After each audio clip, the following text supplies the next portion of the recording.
Hello students, welcome to the channel of KV Teachers Guild. So students, today in this video we are going to do a quiz of class 5th English poem Malu भालू. Last poem है ये आपकी English की, जिसमें एक भालू है, एक बेयर है, शी बेयर, जिनका नाम मालू है. बहुत छोटी सी पोएम है. वो कहीं जाना चाहती है, उसके पेरेंट्स फिर उसको कुछ सिखाना चाहते हैं. बहुत ब्रेव है, कुछ उसकी क्वालिटीज़ आपको बताई हुई है. तो होपफुली पोएम आप सबने पढ़ ली होगी. इससे पहले मैंने एक्सप्लेन कर दी है आपको. इनफैक्ट हमने इसकी वर्कशीट भी कर चुके हैं हम लोग, जिसमें कुछ एक्स्ट्रा क्वेश्चंस भी हम लोगों ने कवर कर लिए थे. ग्रामर पार्ट भी कवर किया था. सो चैप्टर आप सबको क्लियर होगा. अब टेस्ट ले लेते हैं आपका, कितने अच्छे से आपको पोएम याद है, कितने अच्छे से आप आंसर्स अभी करने वाले हैं. बिफोर दैट, अगर कोई भी बच्चा चैनल पर नया है तो वीडियो के नीचे देखिए राइट साइड में रेड कलर से सब्सक्राइब लिखा होगा. चैनल को सब्सक्राइब कर लीजिए, बेल आइकन को प्रेस कर लीजिए, जिससे कि नेक्स्ट टाइम कोई भी वीडियो आपकी क्लास की आए तो आप उसको मिस ना करें. Okay, let's begin now.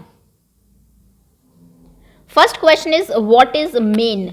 शुरू में ही ये वर्ड यूज हुआ है कि उसका वाइट और ब्राइट मेन था. तो बताइए मेन मतलब होता क्या है. आपके ऑप्शंस हैं. A, long hair on the neck of some animal. किसी भी एनिमल के गर्दन के पास जो बड़े बाल होते हैं उसको मेन कहते हैं. Short hair on the neck of some animal. कुछ एनिमल की गर्दन पर जो छोटे बाल होते हैं उन्हें मेन कहा जाता है. Hair on the body of some animal. कुछ एनिमल की बॉडी के ऊपर जो हेयर होते हैं उनको कहा जाता है. या फिर D, long hair on the face of some animal. कई एनिमल के फेस के ऊपर जो लंबे बाल होते हैं उनको मेन कहा जाता है. चलिए एक चीज़ तो यहाँ से क्लियर है आपको कि कहाँ बालों को जाता है, लेकिन कहाँ के बाल होते हैं. गर्दन के लंबे बाल, गर्दन के छोटे बाल, बॉडी के बाल, या फिर कुछ एनिमल के फेस पे जो बाल होते हैं उनको.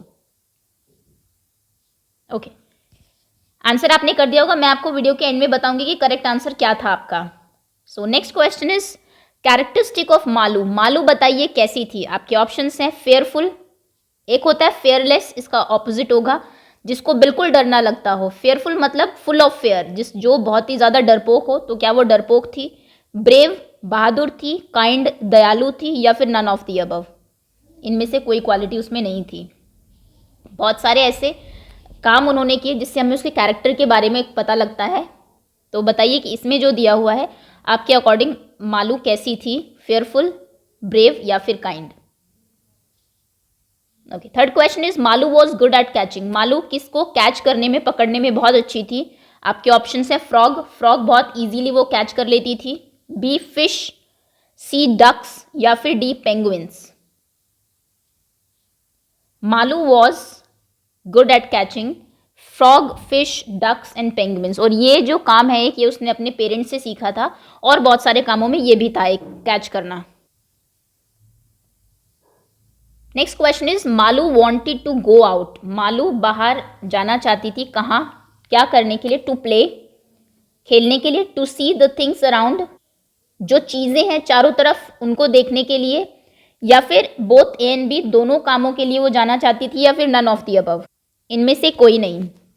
स्टार्टिंग में आई थिंक थर्ड पैराग्राफ में वो अपनी मदर को कहती है कहीं दूर जाने के लिए. तो वो क्यों कहती है. टू प्ले, वहां पर मैं जाकर खेलूंगी. टू सी थिंग्स अराउंड, चारों तरफ की चीजें देखूंगी. दोनों काम करूंगी. या फिर none. Okay, next question is Malu was a clever girl.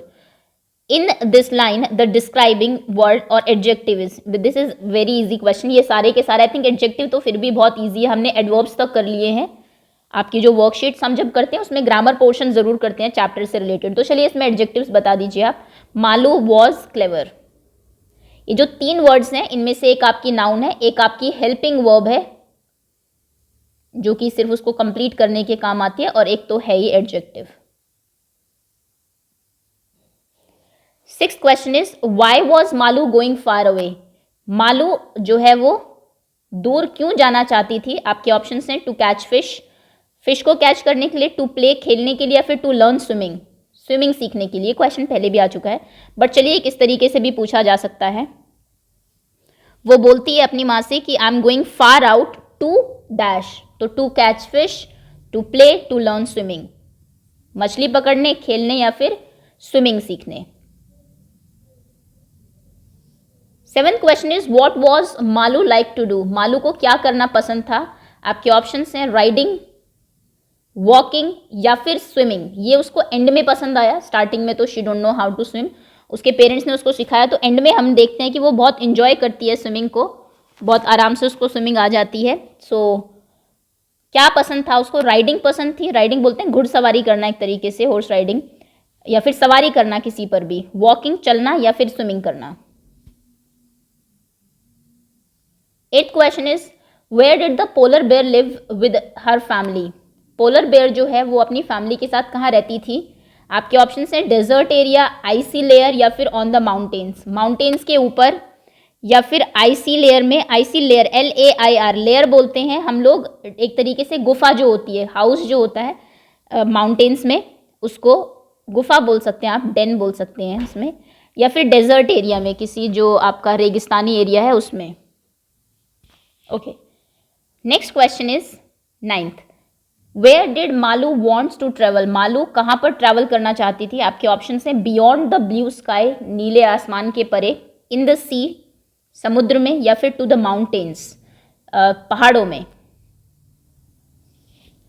Where she wanted to travel, she wanted to go beyond the blue sky, in the sea, to the mountains. 10th question is choose the incorrect spelling. 3 spellings आपको दिए, इसमें से incorrect कौन सी है वो choose करिए। First है gripped, क्लैस्प्ड, fearless. तीनों ही वर्ड आपकी बुक के ही है, ग्रिप्ड, क्लैस्प्ड या फिर फियरलेस। ग्रिप मतलब होता है ग्रिप, आपकी जो पकड़ है। क्लैस्प मतलब होता है एनसर्कल, किसी को करना, क्लोजली पकड़ना एक तरीके से, यहां पर जो इसका मतलब है। और फेयरलेस मतलब होता है निडर, जिसको बिल्कुल डर ना हो।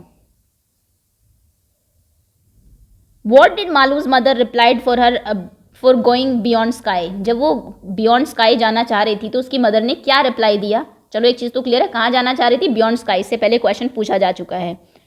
अलाउड टू गो, उन्होंने अलाउ कर दिया मालू को कि ठीक है चले जाओ। टू हैव पेशेंस, उन्होंने कहा पेशेंस रखो, थोड़ा धीरज रखो। टू गो नेक्स्ट वीक, उन्होंने कहा कि अगले हफ्ते जाना। मालू की बियॉन्ड द स्काई जाने वाली बात पर मदर ने क्या रिप्लाई किया? She allowed her to go, she told her to have patience, she told her to go next week. When Malu can go beyond the sky, Malu beyond the sky कब जा सकती थी? उन्होंने कहा कि पेशेंस रखो लेकिन तब जाना। कब जाना? इन नेक्स्ट समर, अगले समर में जाना। नेवर, कभी नहीं जाना, पेशेंस रखो। In the winter break, winter break जब होगी तब जाना, जब बहुत ज़्यादा बर्फ पड़ेगी विंटर में तब। मालू बियॉन्ड द स्काई कब जाएगी अब? इन नेक्स्ट समर, नेवर और in winter break. Next is how Malu learn swimming. Malu ने स्विमिंग कैसे सीखी? With a lot of practice, बहुत प्रैक्टिस की तब उसको स्विमिंग आई। With the help of a trainer, एक ट्रेनर लगवाया उसके पेरेंट्स ने जो उनको ट्रेनिंग देता था स्विमिंग की। या फिर it came naturally to her, उसको ये नेचुरली आ गई, अपने आप ही आ गई। How Malu learn swimming? With a lot of practice, with the help of trainer, it came naturally. Next question is what was it that Malu's parents want her to learn? वो कौन सी चीज़ थी जो मालू के पेरेंट्स चाहते थे कि वो सीखे? आपके ऑप्शंस हैं catching fish, swimming, climbing mountains. मछली पकड़ना वो चाहते थे सीखे, जो उसको आती नहीं थी। स्विमिंग चाहते थे सीखे, या फिर क्लाइंबिंग माउंटेन्स, माउंटेन चाहते थे क्लाइंब करे।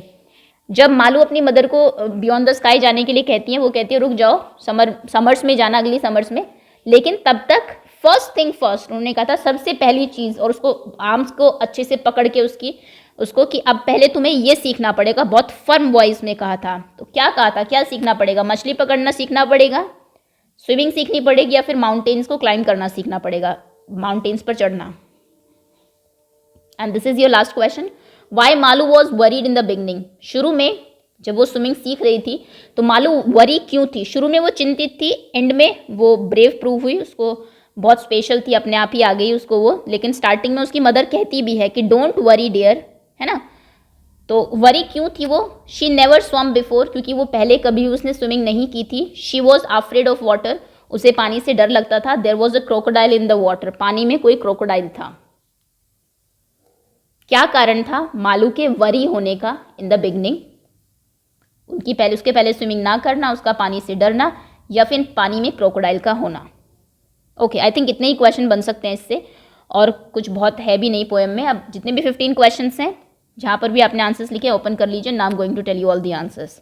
क्वेश्चन नंबर फर्स्ट का आंसर है A, second B, third B, fourth B, fifth C, sixth B, seventh C, eighth B, ninth A, 10th B, 11th B, 12th A, 13th C, 14th B and 15th A।